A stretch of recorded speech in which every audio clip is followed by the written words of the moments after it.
Welcome to another episode of Problematic the Podcast.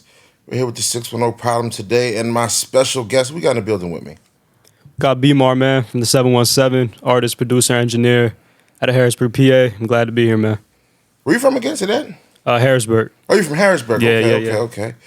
Glad to have you, man. I haven't seen you in a while, as we were saying before, we got here. You've had like a different journey as a rapper than most people that I actually get on the show. Can you tell us a little bit about that? Man, my journey is like self-sufficiency, like having to learn to produce the beats myself, engineering myself, being an artist, emailing myself, you know what I mean? Just trying to learn things the right way and studying and finding new information just to make things happen. Putting out a song every week, every other week, all year, dropping projects all the time, independent. Started my own independent label with my boy Official Heck in New York and Long Island called Gutter Rose Entertainment. So yeah, man, just like the dudes like Nip, Master P, Hove, the people who just paved the way, who have the independent blueprint laid out and just trying to find ways that I can implement that formula into my own career and just picking and choosing what's comfortable for me in my situation, you know? That's what's up, man. Yeah. It's incredible how a love for hip-hop can inspire a career in this industry. Can you describe your unique style and the themes you use to explore your music? Absolutely, man. I love samples, chop samples all the time. You know, I'm a producer. I started producing first, so anything that can catch my heart, chopping something, that soulful sound, man, is like what I really, really gravitate towards. But I could also do a lot of things. You know, I could rap, sing, make the beats. Like I said, it's DIY, so it's like any day can be a different vibe. You know, I don't like to put myself in a box. So or a different task. Yeah, exactly. Carry out different tasks when you wear different hats. Exactly, man. You got to tap into the left side of the brain one day, and then the right side the next day, the creative side, and then do all that, put that together. And once the product's done, you got to put that business hat on, like you said, different hats, and start marketing, start running ads, and promoting content and stuff like that. So it's a lot of different roles, man. But it's an opportunity that is taken for granted, I feel, and a lot of people don't utilize the importance of being DIY and having the means of your own operation. You know, being able to move at your pace, make what you want to make, put it out when you want. Right. It's more work, but like even with the podcast, doing this yourself, like I respect all creatives who do things like that themselves because it's the love for the hip hop, like you said, it's the love for the craft, and it shows a lot about somebody when they do things themselves, you know. It does. The integrity is higher. Now, artist-wise, what's a typical day like when you're in the studio? Yeah. As an artist. Not as a producer, like when you're going into rap. Yeah. As an artist, man, get out of bed. My studio's in my room. So I do that. I get out of bed. Man, if I'm working on a project, I try to find things that fit that concept or fit that theme. But for me, man, I just start creating, bro. I'll find samples. Like I said, I'll look for drums. I'll listen to stuff I like. And then if I feel something, if I'm going through something in regular life, you know, I'll just use that to draw inspiration and put that on wax. Right. It can go anyway. You know what I mean? Like as an artist, you said specifically, man, you know, like whatever I'm feeling in my real life, there's not like a textbook plan that I have. You know what I'm saying? Okay. It's just let the inspiration. No step by step. Yeah, nah. You know, like let the inspiration guide me and just do my job as an artist to execute it. Some days you might not get anything. Some days you might just need to write. Some days you might have to just lay a hook and live with it. Some days you don't do anything. You just listen to music and heal. You know, like my next project is called If You Don't Change, You Choose. The whole concept is about self-healing.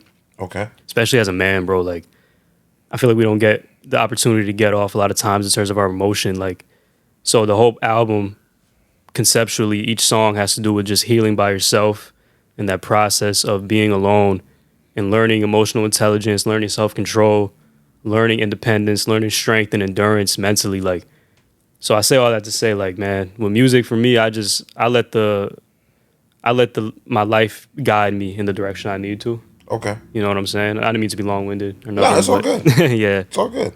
That's the best way I can describe it. Sounds like you're real dedicated to your craft, man. For aspiring rappers out there, what advice would you give them?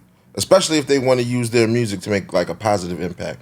You know what I mean? To get across, you know, things like mental health and shit that's not like the streets all the time. Right. My best advice is follow your gut and your intuition, yo. Like real talk, create what you want to create.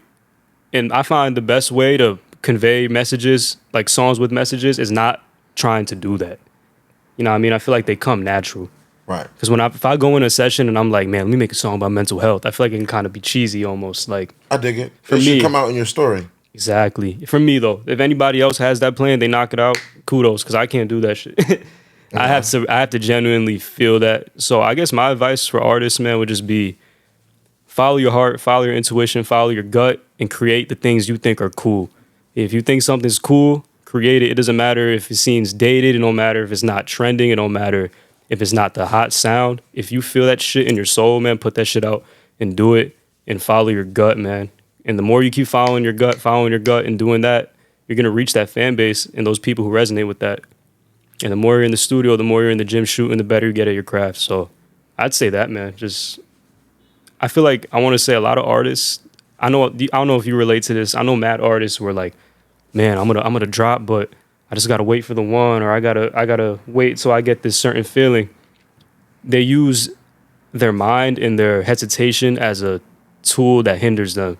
I always tell them, yo, the fact that your brain and your mind has all these different thoughts and causing you to be anxious, flip that and use that to your advantage of your brain's trying to get all these ideas out. Right. It's just trying to decide which one first. And I feel like a lot of artists halt their process because they're waiting for the one to put out that like represents them. Like artists, we have big egos and we think that like the first song is just everything has to be that. You know, so I always say if you have anxiety or you're questioning dropping something, start one by one by one by one by one, and eventually you'll get all these different sides of you and emotions out of you, to where you'll be described and defined as everything you are, as opposed to tripping off. Oh man, should I drop this drill joint to set this off? Should I have this to represent me? Just put it all out. Right. Put it all out, and the more you put it out, the better you get. Because my first shit was shit. It was like terrible, you know. But I wouldn't have got to the level I'm at now, and I'm still getting better if I didn't put these songs out. So it's all process, trial and error, man. You know, trial and error for sure. Wise words, bro. Yeah.